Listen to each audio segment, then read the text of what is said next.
If you have an interest in horses and love learning more about horses, the horse industry, teaching, or even managing your own horse business, then you're in the right place. We would love you to join us on our mission, which is to improve the lives of horses around the world through the education of riders, handlers, and trainers. So get comfortable, listen in, and enjoy. Horse welfare and safety are of utmost importance where humans have any interaction with horses.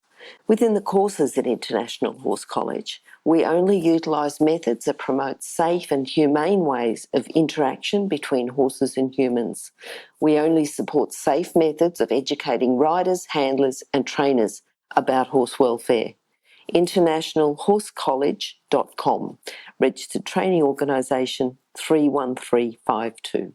10 points for good gastrointestinal health. Now, Camilla Whishaw has already been on before. She's a bit of an expert in this particular area, which is why we've got her back. And if you'd like to find out a bit more about her, go to horsechats.com/Camilla Whishaw, which is WHISHAW, or just go to horsechats.com and search for Camilla, and I'm sure you'll find her. Now, Camilla, how are you today? I'm very well, thanks, Glenys. How are Perfect. you? Oh, very well, very well. Yep. And now we're going to learn a bit more about good gastrointestinal health, which is very important, I think, for horse lovers, horse owners, horse trainers, coaches, anyone that's got anything to do with horses. But tell us why you've chosen this particular subject today. You know, I know you're an expert in the area, but, you know, you've got a choice of choosing a few different areas. Why this one? So, Glenys, for all horses, and any species for that fact, good health starts with the gastrointestinal tract or the gut. Yep. The more time goes on, the more research is providing us with firm evidence that there are clear links between the health and the state of the gastrointestinal tract, which from here on in I'll refer to as GIT. There's strong associations with immune health and GIT, inflammatory mediators in the body. So if you think of any inflammatory condition a horse suffers from, whether it's osteoarthritis, whether it's tendinitis, placentitis, it affects neurotransmitter production. So you've got your constantly cranky horse. It can play quite a significant role in that. It can influence skin health, so horses with ongoing skin issues. It's just get the health of the gut right and you will have a systemic flow-on effect, which will improve a lot of other areas of the body. So targeted treatment at specific conditions is all well and good, but until you adequately address and optimise gut health, you won't achieve all you can in promoting health in the rest of the body. Okay. So it's a very, very solid place to start with. All right. Now, we've got a relationship here, I'm sure, between the gastrointestinal health and the teeth and oral health. Is there a relationship? There's a big relationship, Glenys. So I think when a lot of us think of the gastrointestinal tract or stomach health or digestion, we immediately just think of the stomach and the small and large intestine. But really, gastric health starts in the mouth. So the mouth and the teeth are part of the digestive system. For many reasons, it's really important that horses are able to chew their food properly. So this begins both mechanical and chemical digestion of food. So mechanically, it's grinding it into smaller particles, which then allows enzymes and hydrochloric acid throughout the body to break the food down further. The production of adequate saliva in the horse is so important for so many reasons. So firstly, saliva contains one of our enzymes that begins digestion, salivary amylase. So that works at breaking carbohydrates down into smaller units. Saliva also contains bicarbonate, which is such an important buffer in the gut. So if we're thinking of horses with ulcers, horses that are at risk of ulcers, their natural production of bicarbonate is one of their very effective mechanisms against this. So it's another reason why horses consuming adequate fibre and roughage, so your grass and hay and grazing constantly is really, really important to keep producing that saliva. So you've got the salivary bicarbonate in it to buffer and protect against the gut. I'm just wondering about feeds. A lot of people wet down their feeds. Does that impact on the making of saliva? Production. Not so much from what we understand. I don't know that a whole lot of research has been done in that area. And I certainly, on the whole, encourage people to dampen down feeds when they're feeding, mainly to reduce the inhalation of particulate matters, so dust and other irritants, which can cause inflammation and mucus production in the airways. So we know that if we dampen feeds, we reduce those levels, which in turn reduces airway inflammation. So I don't know that it's an area that has been studied extensively, but we know that saliva is produced by the horse in response to chewing. So we want to encourage that chewing. On that too, saliva contains antibody called secretory IgA, which is a really, really important first line of the immune system. So defending against pathogens, things that we, could potentially turn into bugs within the horse. So it's really, really important mechanism to help fight against that. We need to be looking at the state of the horse's teeth, so making sure there are no sharp edges or mouth ulcers or cuts, because a horse that's in pain in its mouth, much like a human, is going to not chew its food so well. So if it's not chewing so well, it's not producing the saliva so much, which is not then getting the secretory IgA flowing and the bicarbonate production. Another area of research which is becoming more and more exciting is the link of gingivitis, so inflammation of the gums and in the oral cavity. There's quite strong human evidence and research done in other animal species. It'd be lovely to see some done in a horse or horses to show that oral inflammation has a strong link with systemic inflammation and illnesses, so things like arthritis, reduced immune function. We know it has impacts on fertility. So, your mare that's having trouble getting in foal, it's not going to be your be-all and end-all solution, but certainly you want to be considering the state of her mouth and her teeth and her oral health. So on teeth and oral health, it's really important to monitor that regularly, having your equine dentist or your vet attending to their teeth and mouth every 6 to 12 months. And as responsible owners and riders and caretakers, checking their mouth, checking their teeth, checking they haven't got anything stuck, different seeds and things stuck in their mouth that could be causing them pain. Because good digestion starts with the mouth.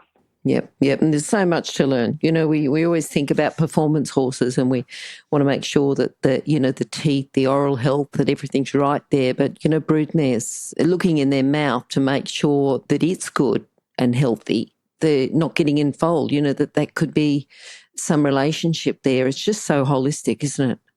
It is. And that's why, part of the joys of my job is looking at all these factors and pulling them all together, because often we'll look at one or two things and not consider the whole picture. And sometimes one thing will have a huge difference on its own. Other times there might be 4 or 5 factors, but they all need to be addressed to optimise our outcomes, whether that's performance or reproduction or normal growth and maturity of the horse. So it's really important that when people are considering their horse's GIT health, they start with the mouth. Okay.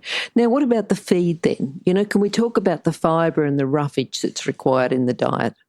Certainly, Glenys. So horses we know are designed as grazing animals. They have a constant production of hydrochloric acid, which is one of the main digestive enzymes in the stomach. Unlike humans and some other species who only produce hydrochloric acid in response to food, horses are constantly producing it, which means if there's not something in their stomach protecting the lining of their stomach, they're more at risk of ulcers because they've got that acidic hydrochloric acid in their stomach. So that's why one of the many reasons why it's so important that the horse is consuming plenty of fibre and preferably spread throughout the day, so they're constantly grazing. So there's always something lining their guts.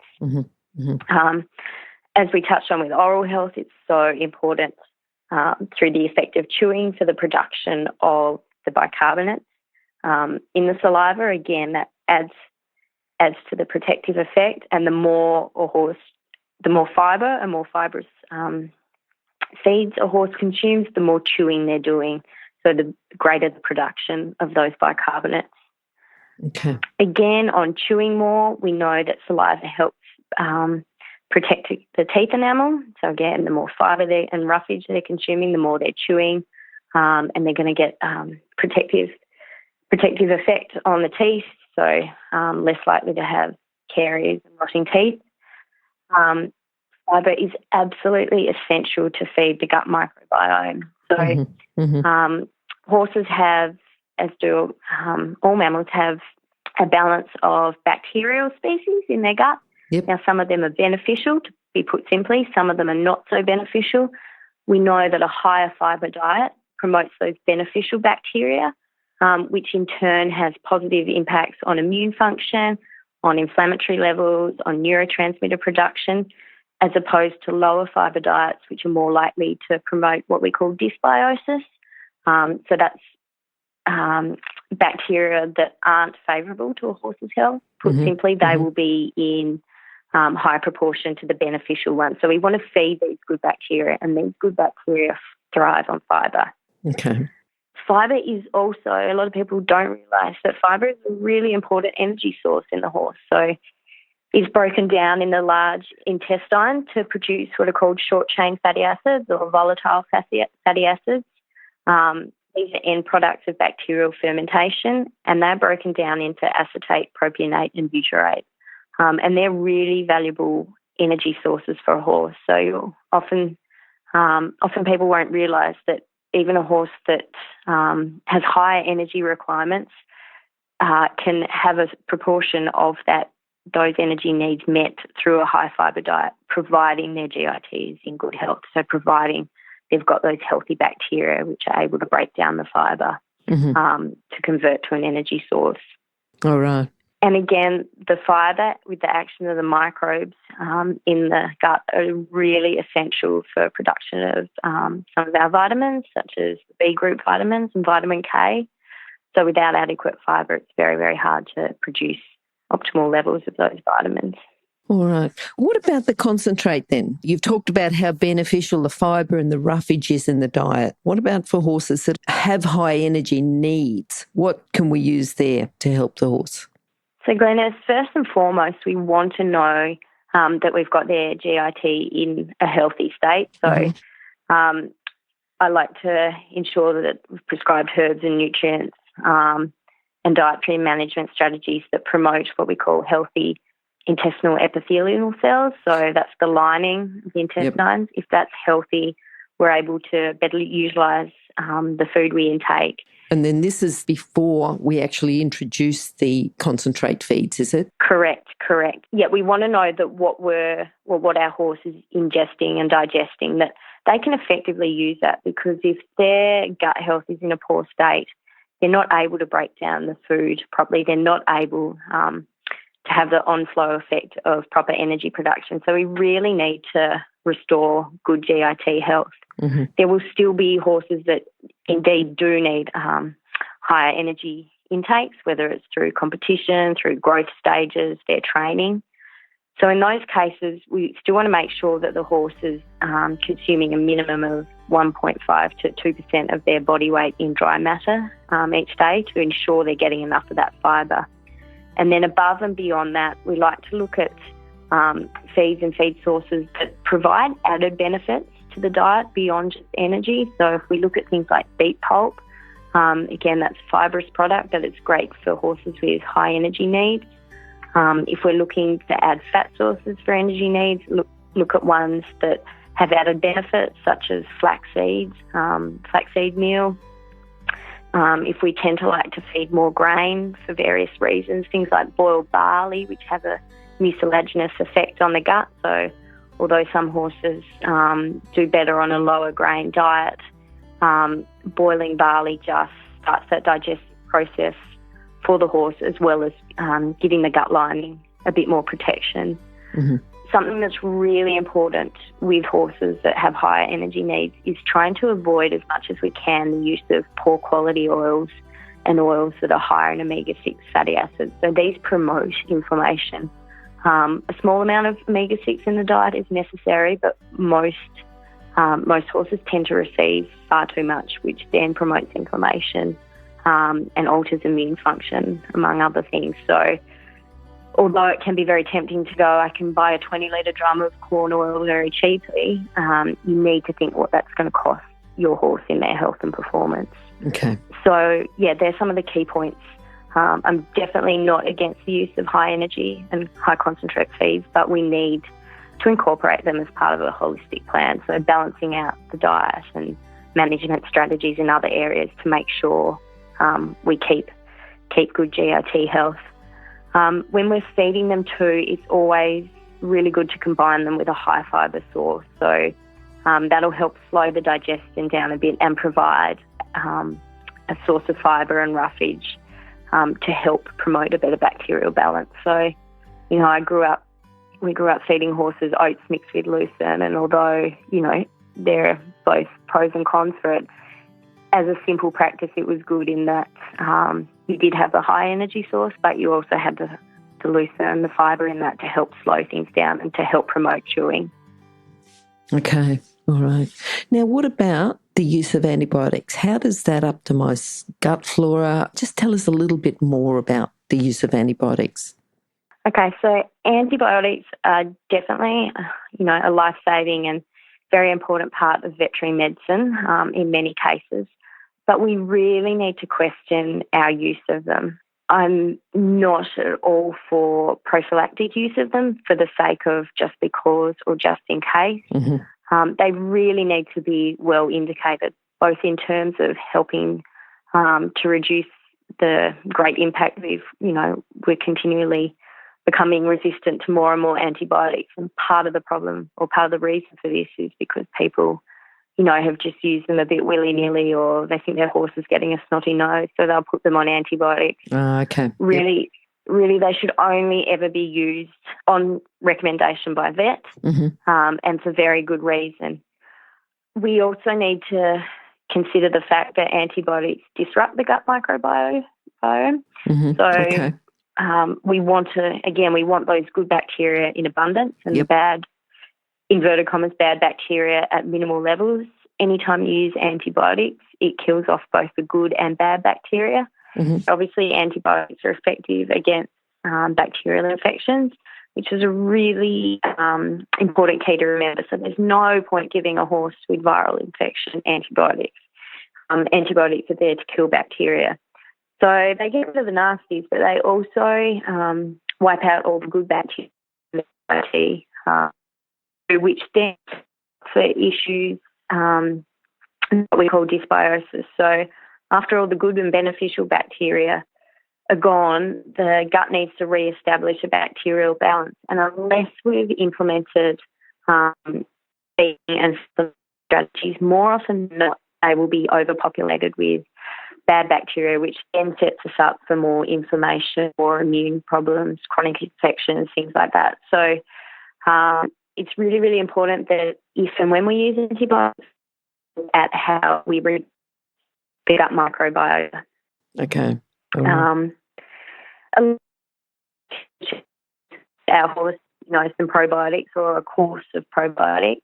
Now, probiotics are an important part of re-establishing a healthy gut microbiome. That colony of probiotics establish themselves and continue to multiply and grow. And if we don't give them their feed source of prebiotics, that's not able to happen. For those horse owners that do need to use antibiotics in their horse and choose to use probiotics too, we really need to consider the timing of administration of probiotics in conjunction with the timing of the antibiotics. If you're an equestrian coach or a horse riding instructor, or even if you aspire to be one, have a look at the free video series for horse riding instructors on the Horse Chats website. Go there now, have a look, horsechats.com. All right, now what about their NSAIDs and how can they support the gut health, during the use, after their use? What information have you got us there? Again, so NSAIDs, so we're thinking of phenylbutazone, so bute, flunixon, Equiox, your common anti-inflammatory drugs. again, their discriminative use is really, really important. Obviously, they're very valuable pharmaceutical, both in pain and in controlling potential inflammation, but we really, really need to review how we use them. We know now too, there's evidence to show that NSAIDs alter the intestinal microflora just as antibiotics do, and they also compromise intestinal integrity. So that healthy lining in the intestines, which we want to make that healthy, both to prevent infection and excessive inflammation, and to optimise uptake of nutrients. So NSAIDs are known to damage that. Mm-hmm. And people often think of this in simplest terms of associating the use of bute with the formation of gastric ulcers. Yep. So they can do that, but if they need to be used, make sure it's for a very good reason and only use where indicated. If they need to be used, we need to still promote a high fibre diet where possible, so to give us some protection against gastric lining damage. Okay. One thing that concerns me is people will often think, I'll put my horse on gastric ulcer medication at the same time. One study has been done to show that this actually has a worse effect on gastrointestinal health than giving bute or NSAIDs alone. So I'm very, very cautious about the use of combining your omeprazole and Gastrogard or UlcerGard with bute. A lot of people are under the illusion that giving those two drugs together is beneficial. I'm very much against the use of post-race or post-event bute just in case. In inverted commas, people go, well, my horse might pull up sore, I'll give it some bute. So if that's your line of thinking, I'd strongly encourage you to review why you think you need to use it. Is your horse properly conditioned for the event or exercise it's meant to undertake? And look at feeding it, look at feeding practices, look at training practices, look at exercise practices, which may be contributing to excessive inflammation or pain. One other important point on NSAIDs is they stop the production of the majority of inflammation pathways. There are now newer drugs on the market which are selective in the inflammatory pathways they block. But by and large, all of them block all the major inflammatory pathways. Some of the horses' inflammatory pathways are actually very beneficial to their health, both to immune function and particularly in relation to gastric health. One of the pathways produces a substance called mucin, which again is another one of the horse's natural protective methods to protect their gut lining against damage. So if you shut down all inflammation, you then shut down mucin production as well. So you've just lost another defence barrier against hydrochloric acid or other potential gut irritants. So it's really, really important that when you do use NSAIDs that you have a very good reason to, and that you have an effective nutritional and supplementation program in place to give the body what it needs to restore the health of the gastrointestinal tract. Mm-hmm, mm-hmm.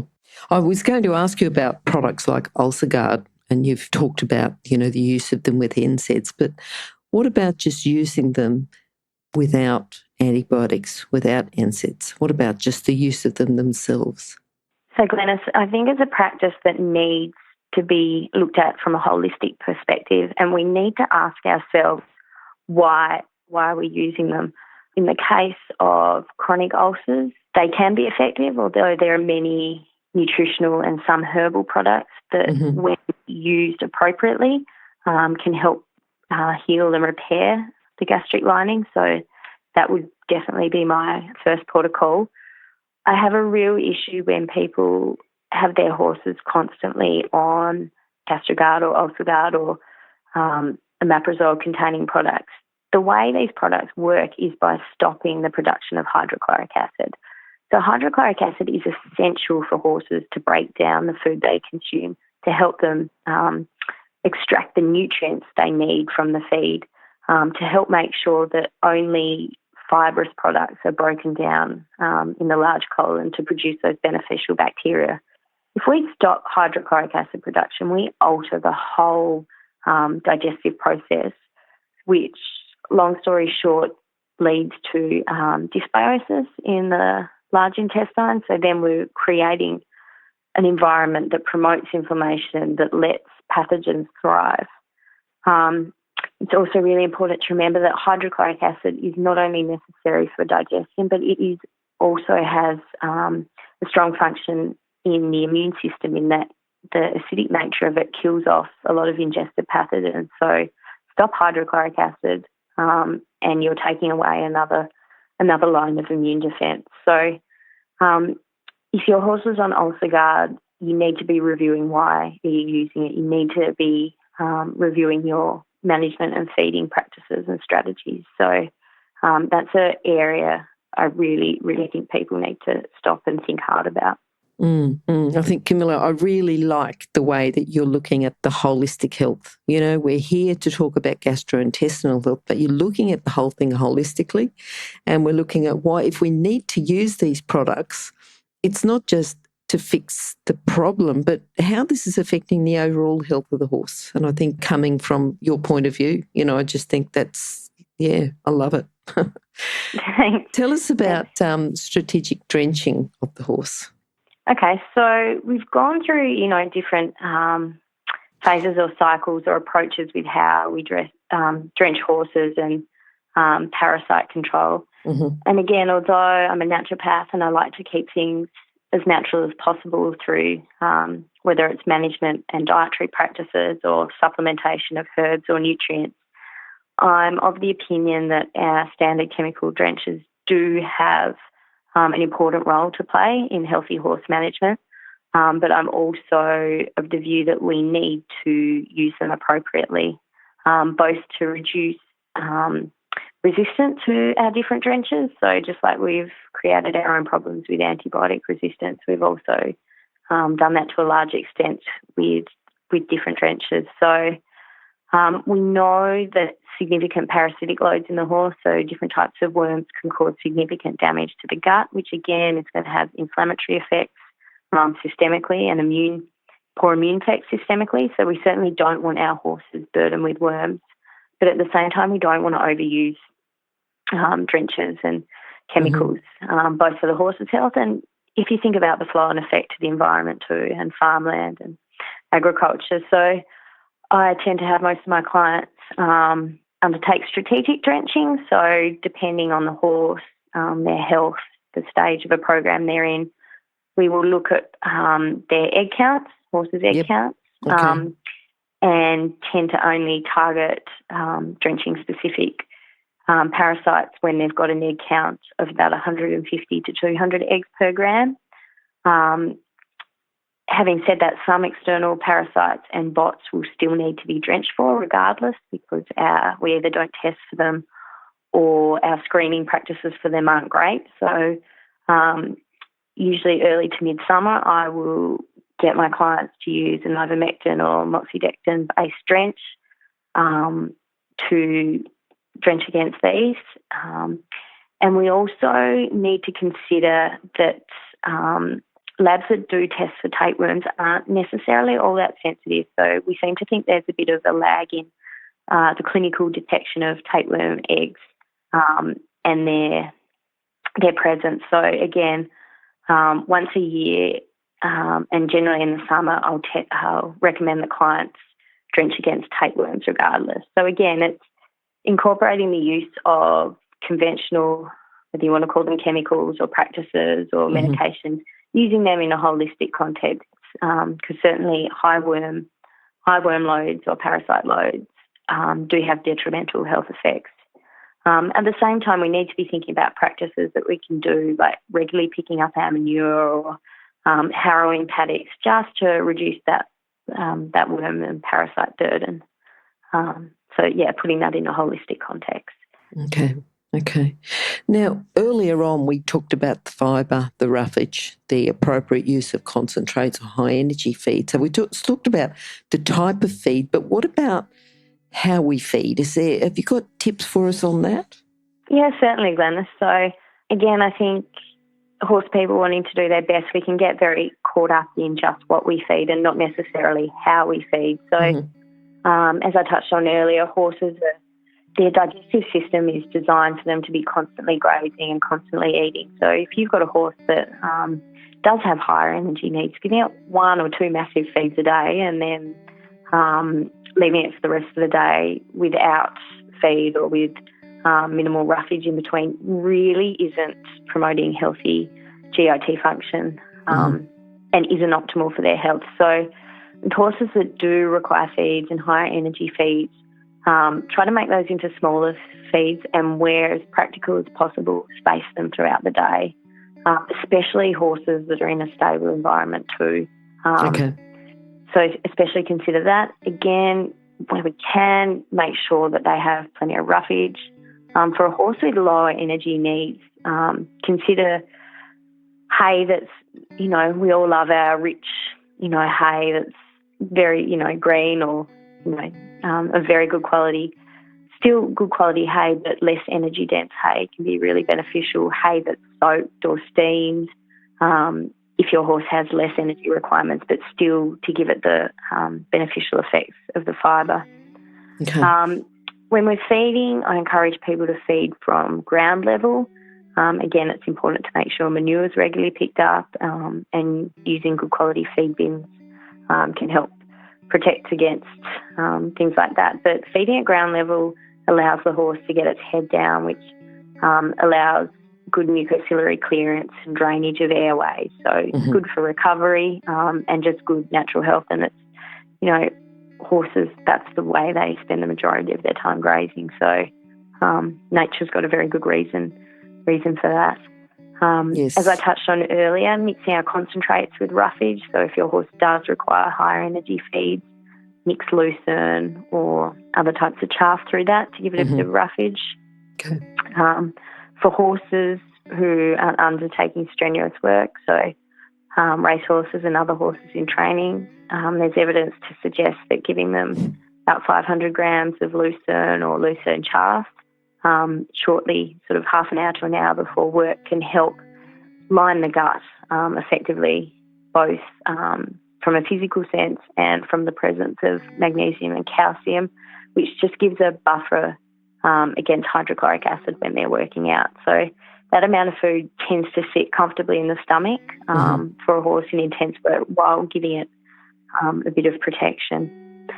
Another thing we need to consider is that when we are changing a feed regime with a horse, whether it's the addition of concentrates or a mix of feed or types of hay, we want to make those changes as gradual as possible, as sudden shifts in microflora occur in response to sudden changes in feed, and this can have really significant impact on the horse's health and is often associated with conditions such as colic. So where possible, do a gradual transition. If you've started suddenly sourcing your hay from elsewhere, if you can gradually introduce that hay as you're finishing off the old batch of bales you've got, just things like that are really important to keep in mind.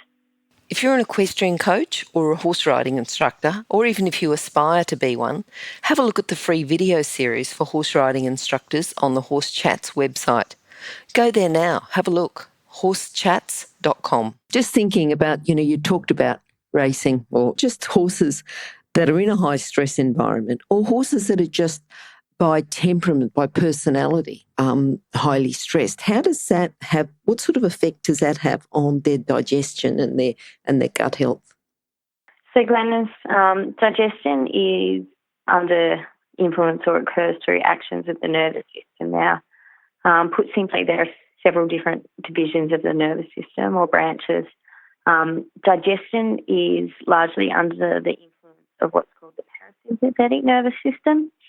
Now, there's another division of the nervous system called the sympathetic nervous system, and they tend to work in opposition to each other. So we keep in mind that the parasympathetic nervous system is associated with rest and digesting, and the sympathetic nervous system is associated with stress, anxiety, high levels of high-intensity exercise, things like that. So we want to be promoting the parasympathetic nervous system to optimise digestion, to help promote normal GIT motility.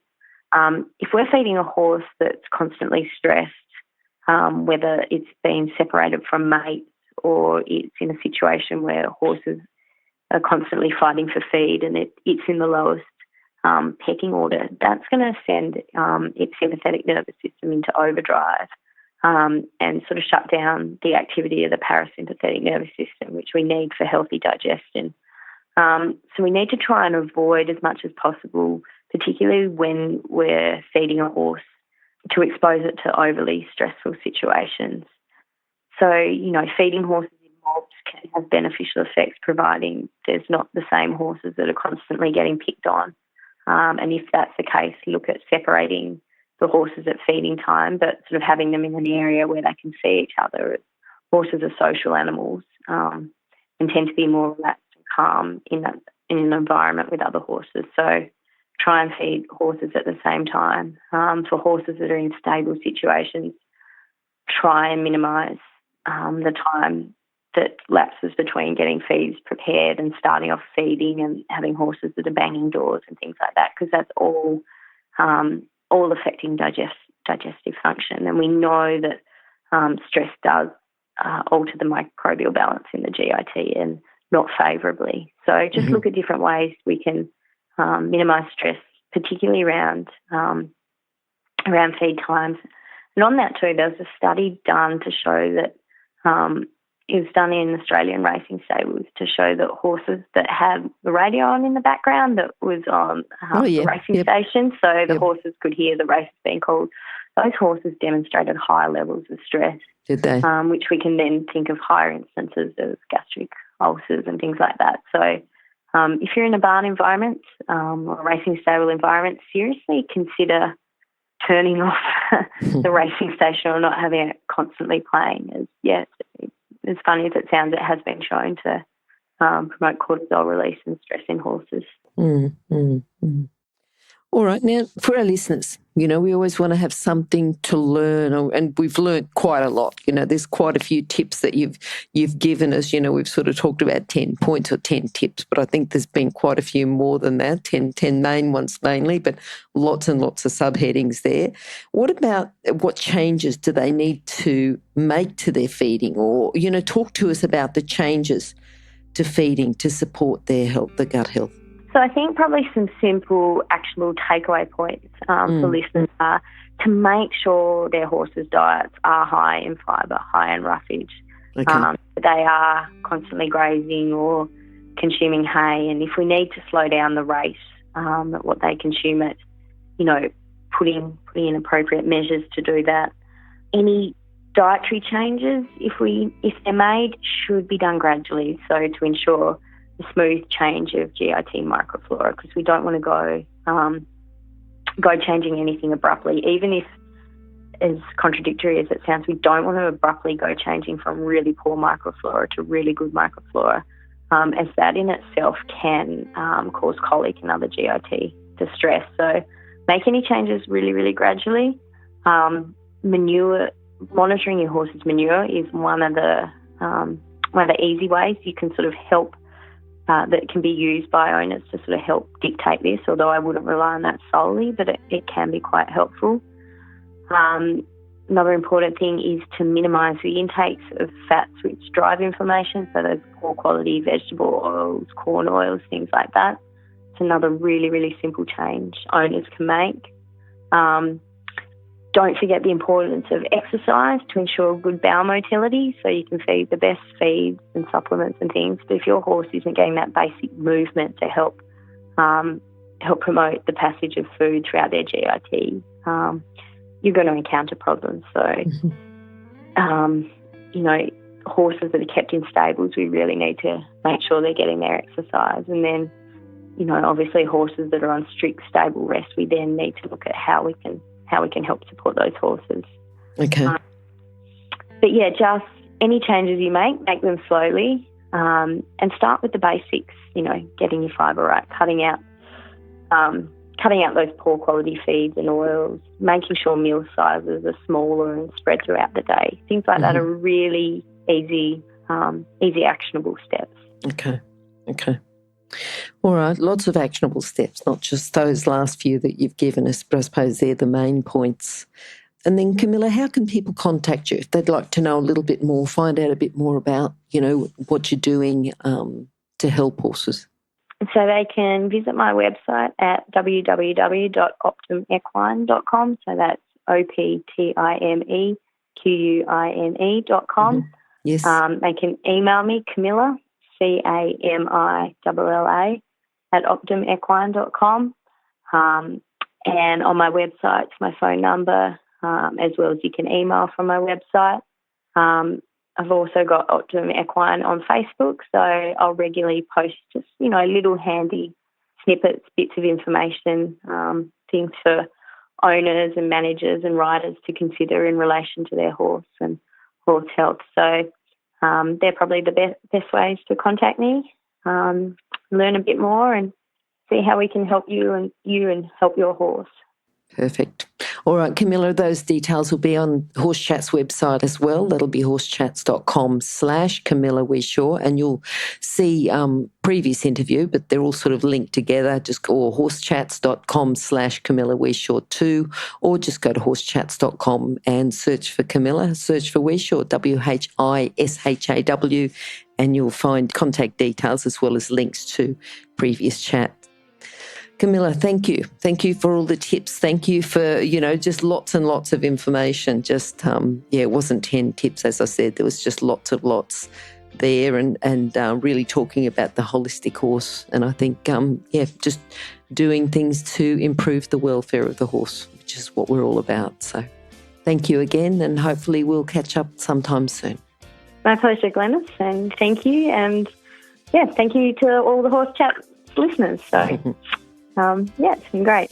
If you've enjoyed this chat, then please comment, rate and subscribe. If you'd like any changes or recommendations for guests, then please contact us through horsechats.com. And while you're online, have a look at the government-accredited courses at internationalhorsecollege.com. Registered Training Organisation 31352.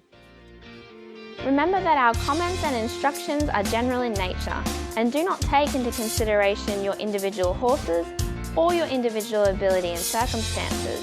If you enjoyed this podcast, then please leave your comment below.